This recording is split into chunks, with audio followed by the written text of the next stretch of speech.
Welcome to the podcast, Claim Your Excellent Life, with your host, Suzanne Kellner-Zinck, where she helps professional women learn how to be happy.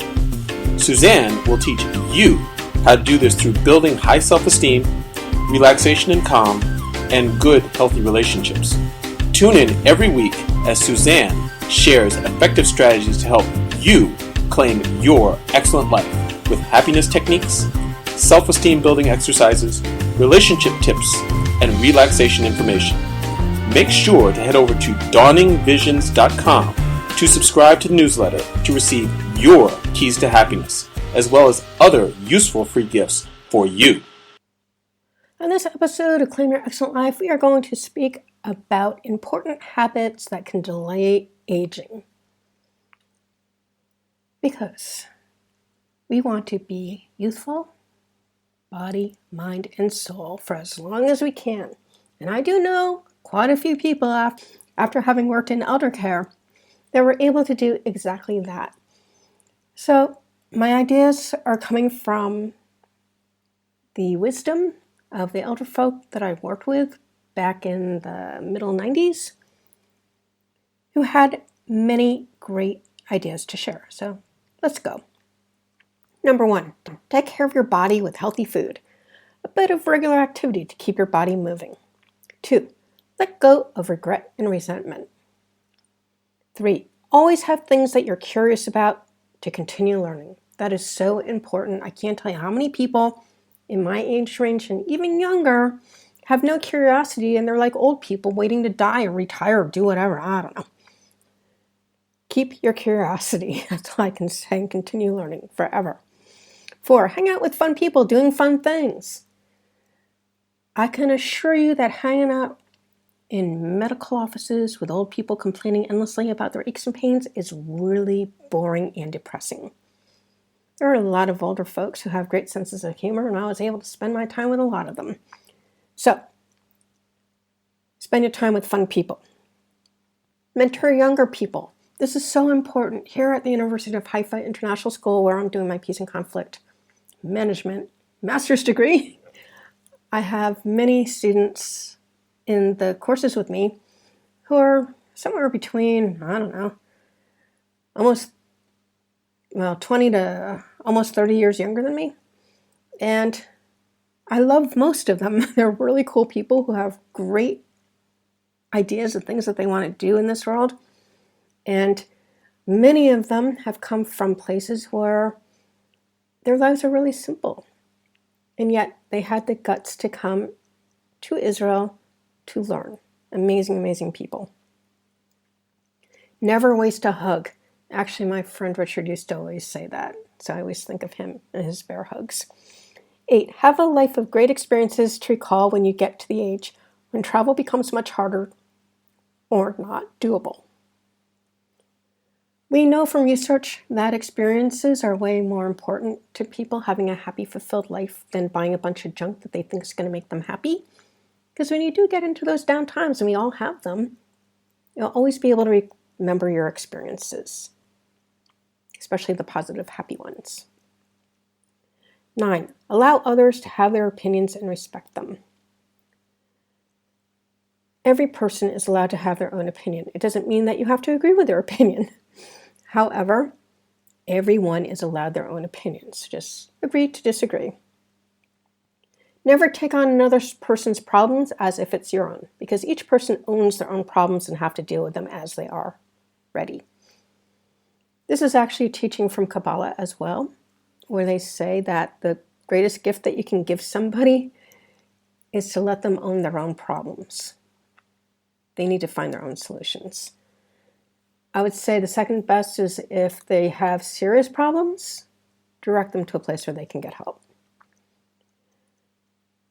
Forgive easily and often. Forgiveness is the tonic for anger, resentment, abuse, any of it. And I know I got into it with one of these corners who said, I can't forgive my person for abusing me, blah, blah, blah. Let me tell you something, folks. You're not forgetting the situation. You don't want to repeat it. But if you hold on to this anger and resentment, the person that you're holding it against doesn't give a damn. Most of the time, they don't even know that they did anything to you because, well, they weren't the one who was abused. So frankly, the only person who you're hurting by holding on to that junk is you. Let it go, move on, and find some really healthy, fun people to hang out with. And a mission and purpose in life for which you can put your time and energy and emotions into. It's much better use for them.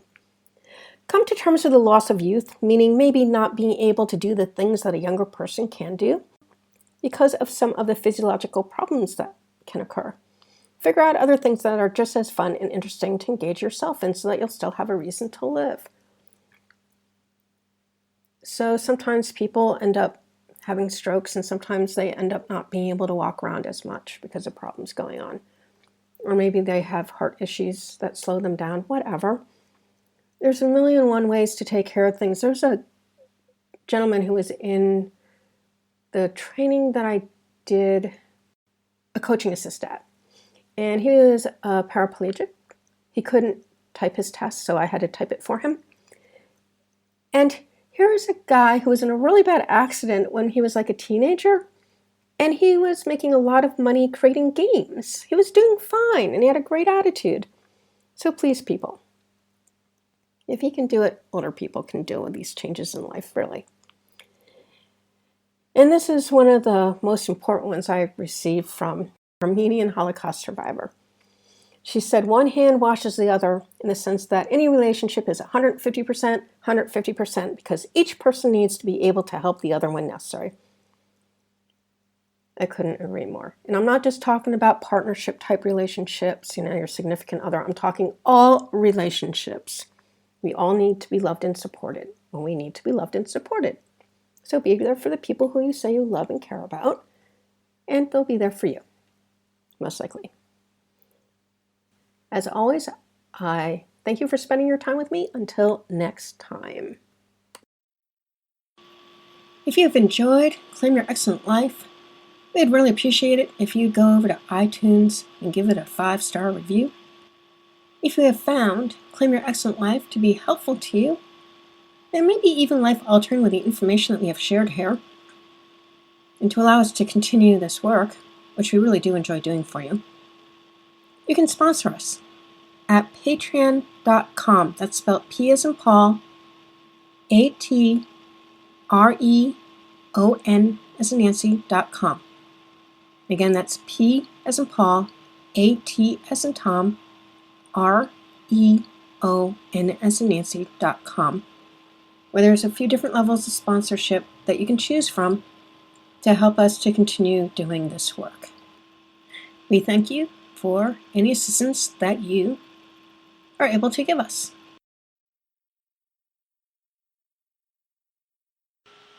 Thank you for listening to the podcast, Claim Your Excellent Life, with your host, Suzanne Kellner-Zinck, where she helps professional women learn how to be happy. Suzanne teaches you how to do this through building high self-esteem, relaxation and calm, and good, healthy relationships. Tune in every week as Suzanne shares effective strategies to help you claim your excellent life with happiness techniques, self-esteem building exercises, relationship tips, and relaxation information. Make sure to head over to dawningvisions.com to subscribe to the newsletter to receive your keys to happiness, as well as other useful free gifts for you.